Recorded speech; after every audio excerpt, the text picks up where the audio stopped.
Welcome everybody to this webinar, which is about managing poor performing people to persevere or move them on. It's Gordon Stone here. I'm the Principal Program Facilitator and Mentor of the Agri-Business Management Program, and it's our business ABDI, the Agri-Business Development Institute, that actually runs this program in association with our partners, MLA donor company, AgForce, the Queensland Government, and Crowe Horwath. So before we get started, just a few plans for this evening.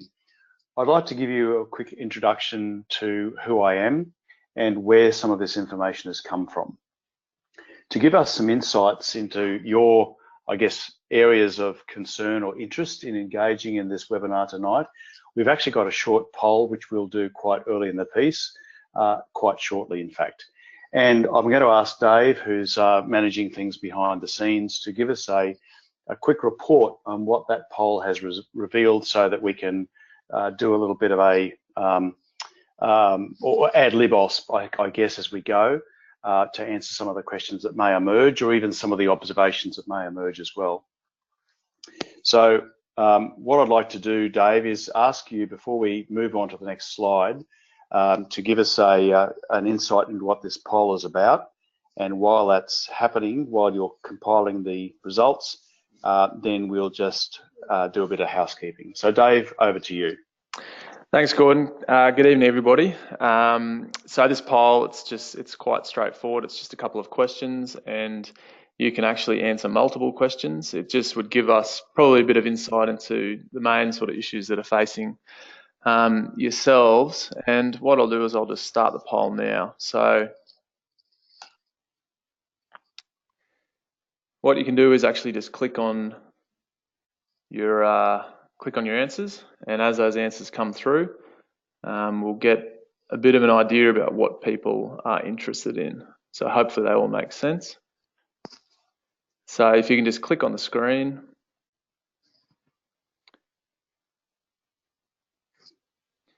And you can select more than one as well. So take your time and then we'll just compile those results and give you a bit of a summary. And I think it'll be quite interesting for everyone to find out what people are interested in and whether other people out there in the ag space are, you know, going through the same sorts of challenges around people as you are. So I'll probably give it about 5-10 more seconds and then we'll close the poll. And then Dave, you can compile the results as I finish the housekeeping and then come back in and we'll get started. Sounds good. Thanks, Gordon. Okay, I think I might close the poll off there. So thanks everyone for that, and I'll be back shortly with the results. Okay, so everyone, I'll go back and do our housekeeping on this first slide.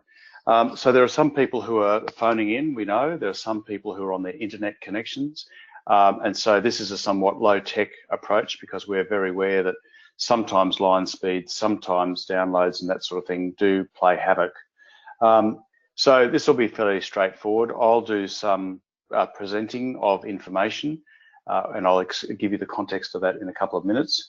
And then what will happen is if you have any questions, you simply type them into that questions box there. When we come to the end, Dave will just pose those questions to us. And then when you exit the webinar after it's complete, if you wouldn't mind taking a couple of minutes to give us a bit of feedback, because the feedback actually helps us refine these things like timing, length of time, timing of the day, length of time and so on. And so that will just provide also some information to give back to ourselves and other people who are behind the program. So Dave, would you like to give us some insights into what's come out of the poll before we get started? Yeah, sure. So if people look on their screen there, they should be able to see the results from the poll. So it's pretty overwhelming in terms of finding good people is a challenge. And that's, yeah, certainly our experience as well in dealing with lots of different businesses. Is this is probably one of the primary concerns. Probably the next two down the bottom, just general poor performance and poor culture, and retaining good staff. So we'll touch on a couple of these things tonight. Well, Gordon will. So Gordon, if you had any comments on that? No, that's not surprising to me, Dave, because as I'll explain in a minute, it's been the experience of some work that we've done lately on that particular matter. And what's good about this poll process is that it means that we might establish another webinar or some other information or short, sharp programs on particularly finding good people. Given that the topic tonight is about poor performance, that's one of the things that we'll be covering in detail. And culture is yet another ball game as well. So that might actually be another topic that we'll come to another time. So once again, thank you all for contributing to that. And we'll just go with that flavour this evening. So let's get started. Managing poor performing people to persevere or move them on. So a little more insight into why I feel I have a degree of expertise in being able to talk to you about this and to, I guess, flag the fact that I'm not the font of all knowledge. Firstly, a small business owner myself, been involved in managing people and working with people for well over 20 years. And I've actually had the pleasure of doing some work lately in the cotton industry. And the cotton industry actually has a huge problem in finding good people. And people I've interviewed in the cotton industry demonstrate that if they can actually address the issue that we're covering off tonight, which is about poor performance, they feel quite confident and comfortable in being able to expand their business. There are a number of people I spoke to who said their major problem is actually finding good people and then managing them. And that's one reason why they make the decision not to expand their business. So as you can gather, and you probably already know this, it's one of the key issues about the challenges around the whole personnel issue. So that's a little bit of background about who I am, and clearly it's apparent that we're in the business of supporting people in managing their high-performing businesses. So let's get on to this topic of managing high-performing people, managing poor-performing people, when to persevere or when to move them on. And the context simply is, if we're creating a high-performing business, people are either a great asset or a great problem. So our key take-home messages, key takeaways in this session are about defining where the problem really lies. And I have to be honest and say, as we examine this sort of question, sometimes it's important for people to look internally at their business and say, is the problem me, or is it management, we'll call it, or actually is it the people themselves? And then once we've answered that question, we have to think about, are we going to retrieve the situation? And if so, how are we going to go about that? And that's simply because the cost of people and the cost emotionally, financially, and so on in getting good people or reasonable people and making them better is a big consideration in this whole process. Then if we get to the point about managing poor performers and actually having to manage them out of the business, there are some key considerations. And I'm not necessarily, as I said, the font of all knowledge, but this is actually the world of hard knocks that we're bringing to bear here about the mechanics of poor performers. And when we're talking about poor performers, we've also got to look at ourselves. We've got to look at potentially other family members. And that's one of the most confronting things. If other family members are not performing, what do we do about this? So the reason I've observed that this is an open discussion with yourself is that this is one of those occasions where we have to look inwardly at ourselves and ask ourselves where the problems really lie and whether some of the fault is with me or whether it's with other people. So when we're thinking about this question, the context around this is, do I actually understand the rights and obligations that everyone has in this discussion? And one of the important things in all of this is it can be confronting. Sometimes we like to put our head in the sand, but really in this day and age, when we're thinking about the Fair Work Act and the legal and moral obligations of all of these things, it's important to go, look, this is something I'm going to have to take a very deep breath and think about in an orderly fashion. There is a distinction in all of this too, which is why we've discussed IR or industrial relations or HR human relations. So industrial relations is really the thing that we want to avoid at all costs, because that's where we start to get involved in legal ramifications of our actions. And the reason we're running this particular session is to think about the cost or the benefit of having poor performers, and whether we, probably from an emotional point of view, think about moving them on, or whether indeed if we kind of reflect on what's been going on and ask ourselves, if there's something I can do to redeem the situation, to change or reset the circumstances, what should I or would I do that? Confronting as it may be, and emotionally as I feel I'd like to get rid of the problem, it might be better actually to address the problem from the perspective of, if I'm creating a high-performing business, one of the things I will have to do is to manage circumstances efficiently and effectively. So that's really a key area of context. The consideration in this, and this is actually, you might think this is a very simple diagram, and in reality it is, but it's a very important diagram from the point of view of thinking about the process of managing people. And I'm thinking it here in the context of staff members, family members, contractors, and probably significant others who could be people that contribute to the success of the business. So the reason the first little circle there, plan, is in red is because one of the key things about this process is if we don't get the order and the structure and the planning and that sort of thing right, the continuum of getting the right people, managing the right people, and most particularly retaining the right people is somewhat problematic at times. And fundamentally, in my view, what we're on about is really retaining the right people, because the cost emotionally, financially, legally, or whatever else it may be in getting new people in, managing them, and then keeping them for the long haul dictates that we would be far better at the very beginning to get the right people, manage them well, and retain them for the long term.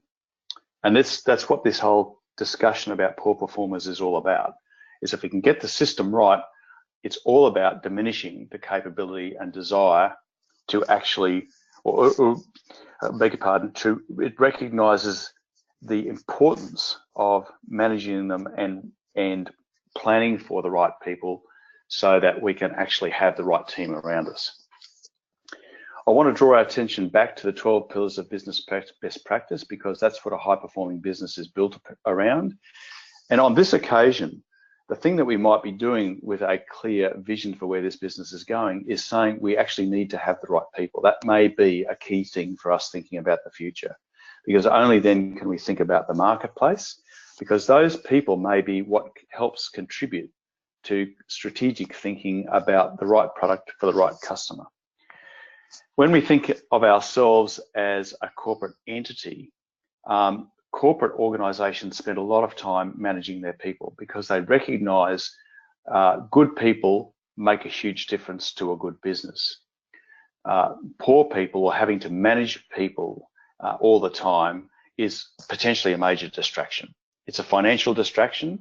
And when it comes to that pillar around teams, fundamentally that's what this is all about, is having that high performing, what we call a dream team of workers, contractors, families, and whoever else it may be, to make the system of how the business is going to work efficiently and effectively go like clockwork. So fundamentally, that's what this is all about.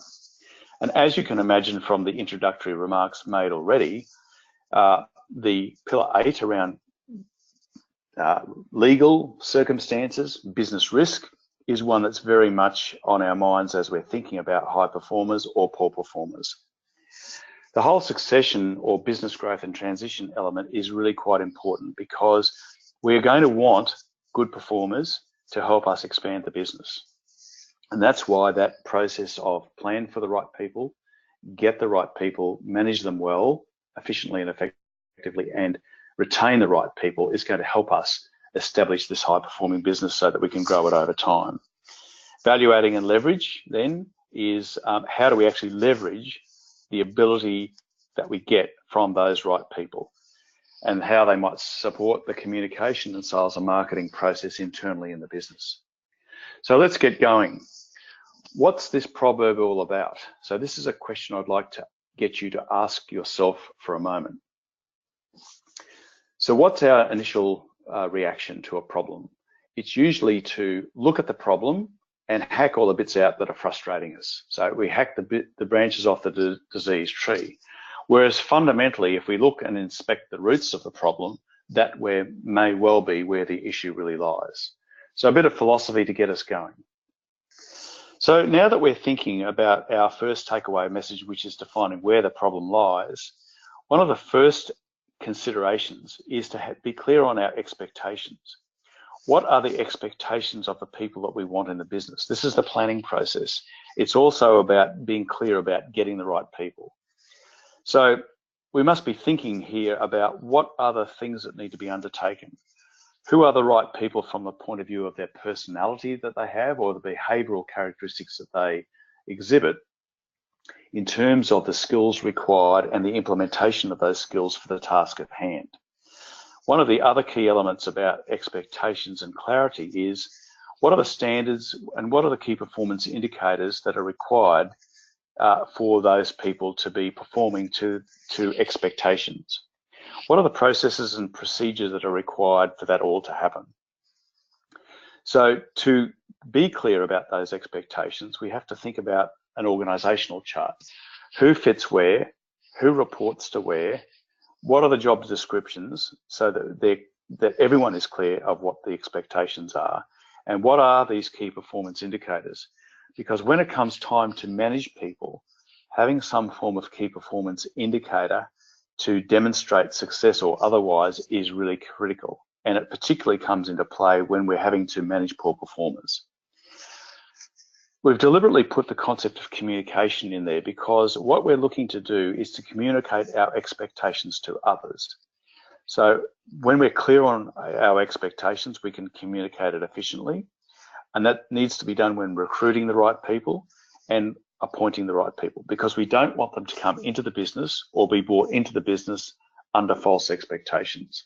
So the big thing for us is clarity.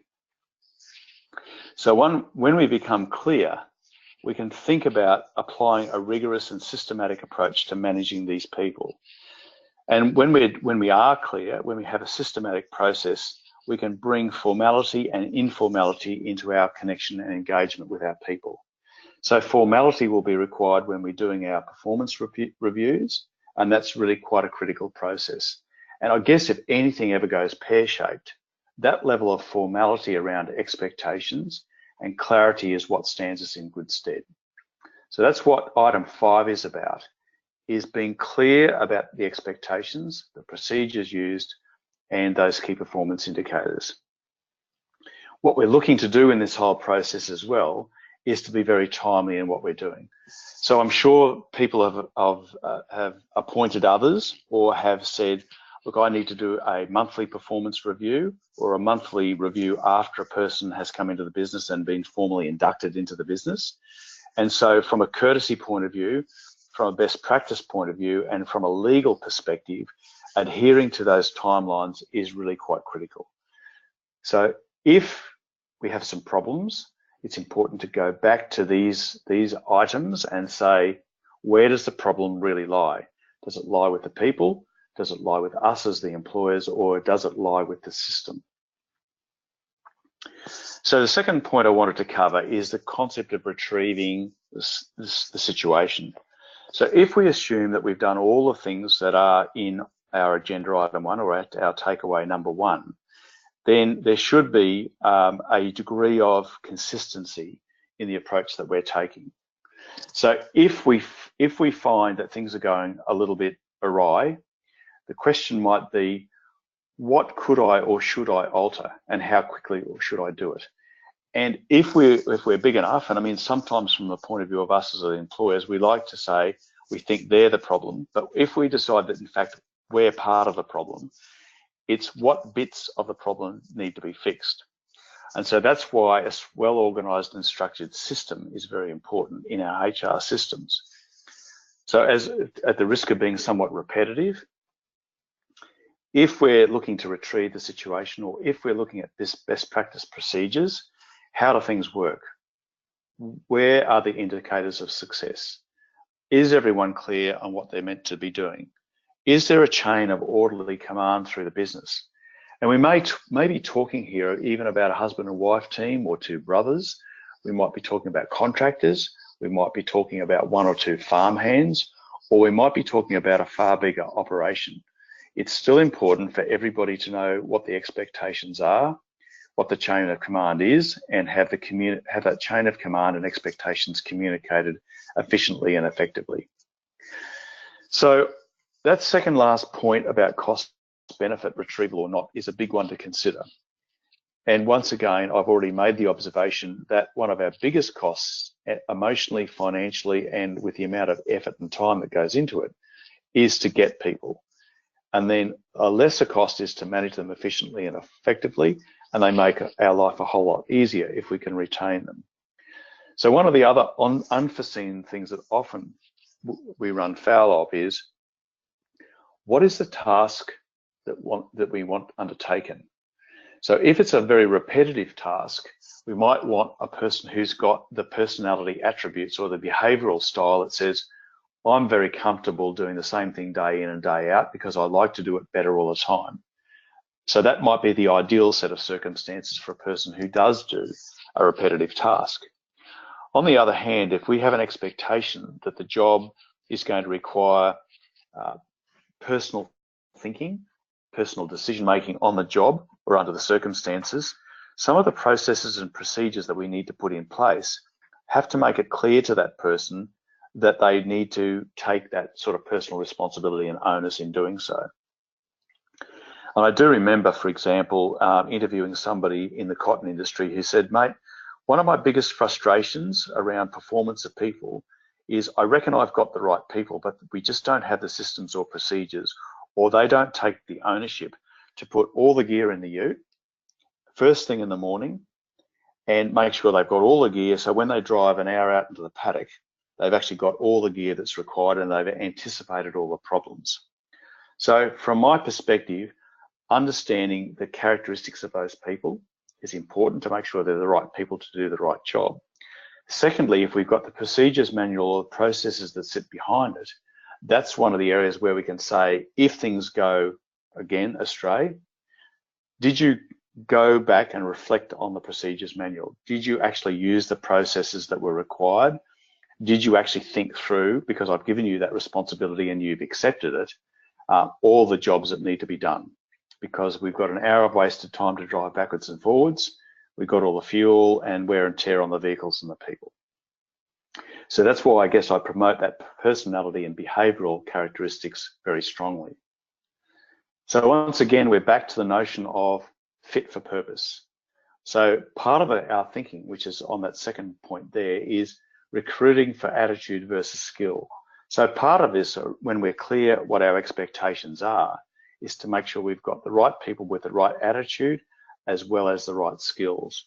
And this is somewhat of an art in the getting process. But once again, it's important from a planning perspective to say specifically who and what do I need for what task. We've already covered off the concept about communication.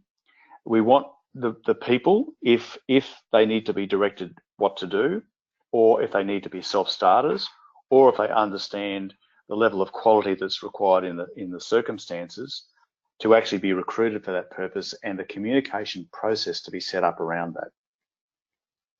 That's my fit for purpose concept.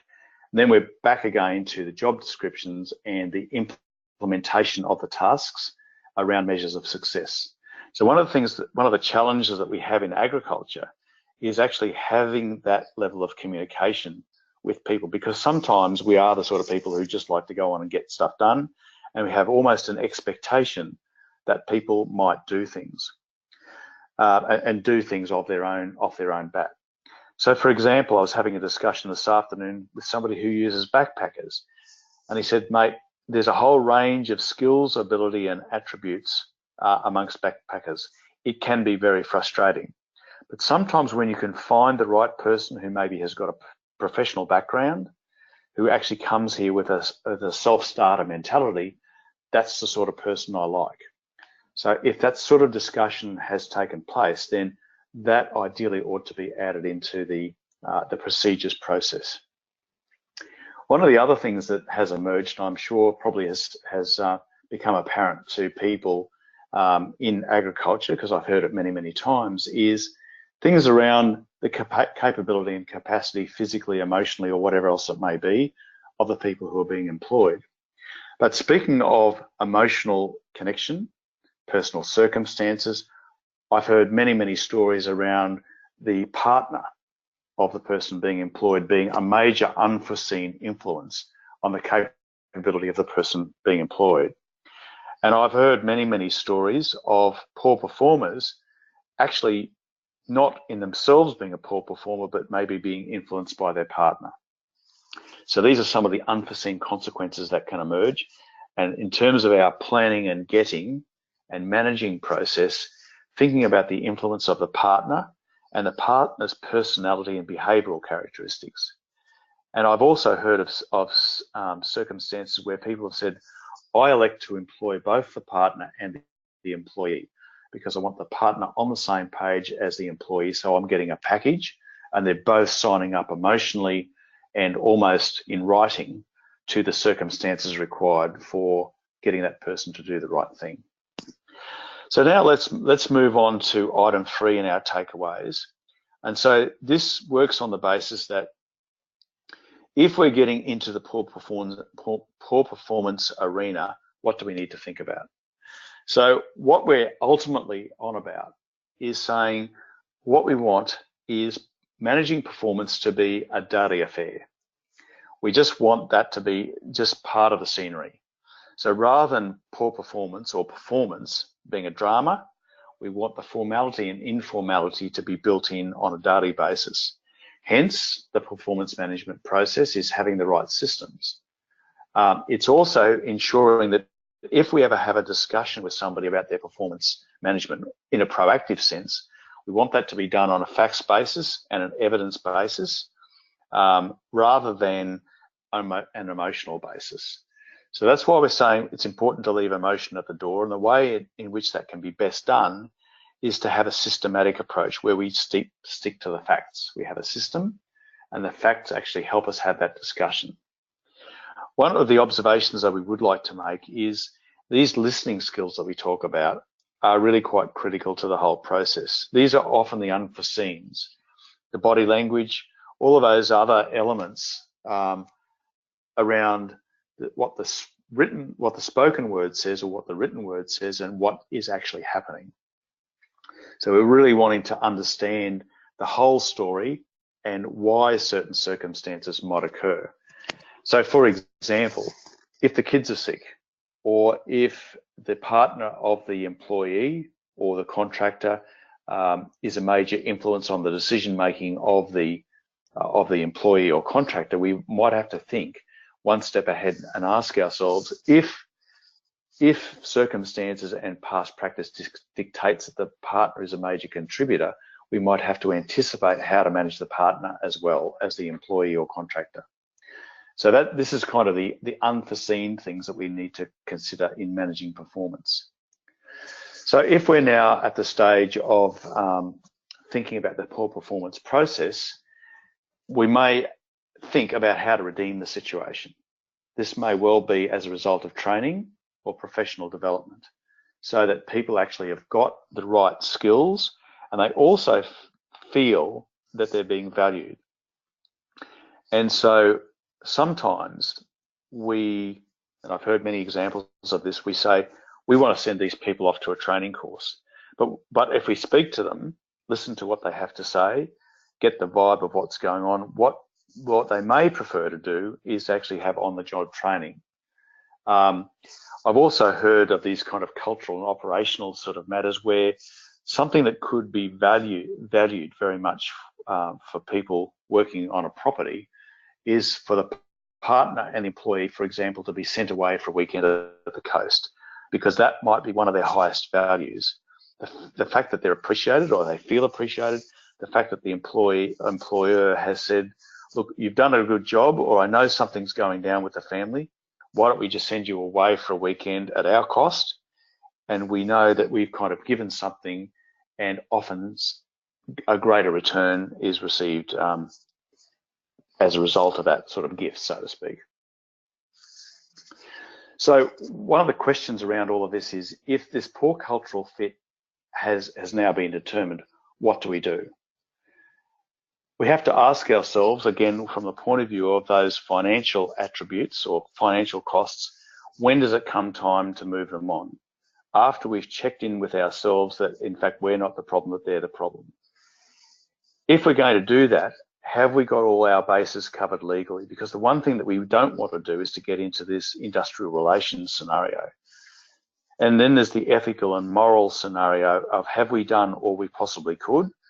Now that we ethically and morally know that we have done so, then we implement the legal procedures in an orderly fashion around the system that's been created. So, in summary, drawing this to a close before we have some discussion around questions, I guess I just want to take us back to first principles, which is, what are the facts of the situation? Have we done everything that we needed to do around the key commandments around the Fair Work Act, for example? So the Fair Work Act, for example, is one of our key elements if we're going to go down the legal pathway. Then we've got the ethical and moral pathway, which is if we've got family members involved, for example, are we managing them efficiently and effectively as well? Are we managing them to the highest values that they have in place? And so this is the question about who's responsible for what. Then the next question is, what are the systems? And truthfully, have we actually implemented the systems that need to be implemented? And are they actually working? We've talked about the physical, emotional, and financial cost of poor performers, but one of the unseen things is if we have a poor performer, or if we're not managing them efficiently and effectively, or if we're not moving them on at the right time and taking that deep breath and implementing the system of removal from our business, what's the cost at an emotional level for the other people in the business as well, if we let these things linger? So that's one of the things that we often don't think about. And then we've got to think about those rights and obligations at a legal perspective, what our rights are, what our obligations are as employers, what the rights and obligations of the employees are, or the contractors, because all of these things are enshrined in legislation. So we have to be sure that we're on pretty safe ground when we do that. So I guess in closing, I wanted to remind you about that plan, get, retain, and manage sequence, because our objective is that we never really want to get to the situation of having to manage poor performers out. We want to retrieve the situation or get the situation set up properly in the first place before it even comes to that. So Dave, I'm just about to ask you whether there are any questions in there that we can have an open discussion about around these circumstances. So would you mind just letting us know what questions there are to be addressed? One of the questions, I mean, this is actually just something that commonly comes up, hasn't necessarily been asked here, but something that comes up a lot is it's nice to have a conversation around how to manage poor performance, and it's nice to talk about, moving people on, but a lot of people feel that they actually don't really have a choice because in many cases people feel that the pool of potential candidates is actually so small that and I guess that comes across in that poll at the start, which talks 90% of people said that finding good people is the biggest challenge. In your experience in the cotton industry and other sectors as well, what's been a way to is that mentality actually correct, that people don't have a choice, or are there potentially more choices than people think that there are? I guess it's, David, the answer is it's in the eye of the beholder in some respects. I'm going to answer that with an example. It's a real life example. And it's actually a cotton industry example as well. There was a high level of frustration on this particular business owner's point of view about inability to get good local people from the local area. So there's a great deal of angst around that question. And then what they elected to do, and this was actually with support from an outsider, because they just found it so frustrating, they actually looked back at their organisation. They looked at their organisational chart, they decided what particular functions were required by 1 or 2 extra people. So they're actually seeking 2 people, if I remember. So they said, what other tasks and roles and responsibilities that are required? What would be the indicators of success that have been determined? So that's number 1, which is what exactly do we need and what sorts of people are going to be required? So what they did was they decided that they wanted people who had a very systematic approach to life. What they then decided is that they couldn't actually find people locally. So they actually looked, believe it or not, in South Africa, because some South Africans do have a very orderly approach to life. They were, in this particular case, interested in moving to Australia, and furthermore, they were interested in moving to a rural and regional location because that's where they'd come from. So in some respects, they'd been displaced, and they were actually looking for a set of circumstances where they could work in a rural and regional area, they could take an orderly approach to life, and that there would potentially be a career progression, because the intention of these business owners was to acquire another property, and they wanted a group of people to grow with them. And so they actually went through an international recruitment process. I can't recall exactly how that was done, whether it was through some kind of an agent, but fundamentally it took them a long period of time, but they actually got 2 couples. So in fact, they were only looking for 2 people, but they got 2 couples. And that was very beneficial because it meant the South Africans could engage with other South Africans, and they happened to know each other beforehand. And so this particular set of circumstances allowed these people to grow and develop their business over time. The particular families actually stayed with them, I think, for something like 10 years. So to me, that's a really good example of thinking well outside the square, which is sometimes what's required.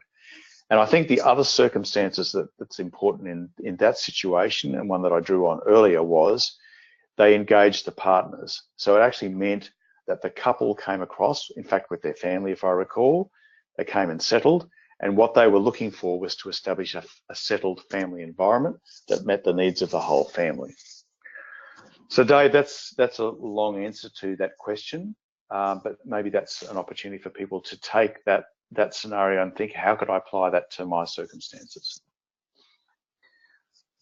Are there any other questions to Canvas?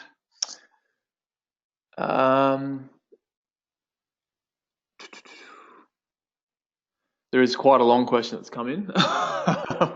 Okay. I can read it out to you. So it says, I haven't read the whole thing, so bear with me. I admit there are times when we are at fault. For example, we are cattle producers, so things change daily, depending on the weather, condition of cattle, did we get them all in, etc. Or do we have to go back and muster again, etc., etc., etc. We have trouble when staff are upset because there's no clear day-to-day timetable. This then, of course, changes the next week or month's plans. I'll take on, sorry, one sec, I've just got to extend the screen because the question's quite long. I'll take on board that we are at blames, but we're really struggling with staff not liking the change of plans. And that's, I guess, a comment. So do you have anything to say around that? So I would go back to selecting on having clear roles and responsibilities and expectations articulated. But I'm thinking under those circumstances, we come back to that behaviour and personality style. So when we work in some of our programs, we actually use or we talk about the Myers-Briggs personality style, which is somewhat introverted people or out there people are the personality styles that they exhibit. And when it comes to their behavioural styles in the work environment, which is the extended disc behavioural profiling system that we use, there are certain behavioural characteristics that you can actually select for.